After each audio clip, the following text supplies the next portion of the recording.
There's a chapter in the Gospel of Matthew that has to be the least studied chapter in the New Testament. It's Matthew chapter 1. Be honest, if you've ever wanted to read through the New Testament, you were tempted to skip Matthew chapter 1. It's a list of names. And who among us has not read that list of names and number one, found them very difficult to pronounce?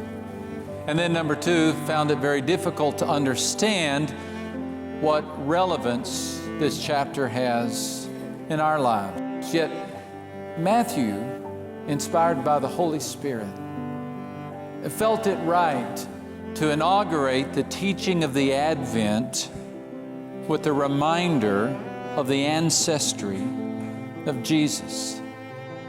And I believe upon careful study, we walk away with a reminder that this genealogy is really some helpful theology and reminds us that though the world might seem to be falling apart, look how God kept His promise over all of these generations. And through these three sets of 14 names, the Spirit reveals to us how God has been faithful all these generations.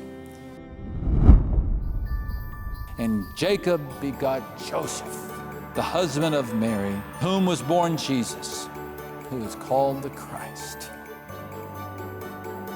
At the end of it all, through it all, in spite of it all, Christ came.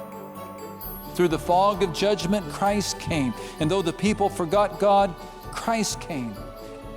And in and out of the chaos, Christ came. And folks, you need to know Christ will come. And I do not know how many more generations must be added to this genealogy before Christ comes. But the first coming is proof and picture of the second coming. God promised Abraham a universally blessed seed, and God was faithful. And the fulfillment of a promise that was given to Abraham so many centuries before came true that night in Bethlehem when Jesus was born. Sometimes it seems like our world is falling apart. Really is not. And for proof, we look at the arrival of Christ. And this gives us courage and faith to look to the future.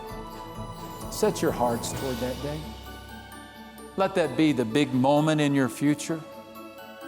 Let Christmas remind you that God still comes to dark places and dark times, and He keeps every promise He has ever made. And the Advent in the first Bethlehem is just a picture of the grand advent of the King who comes in glory.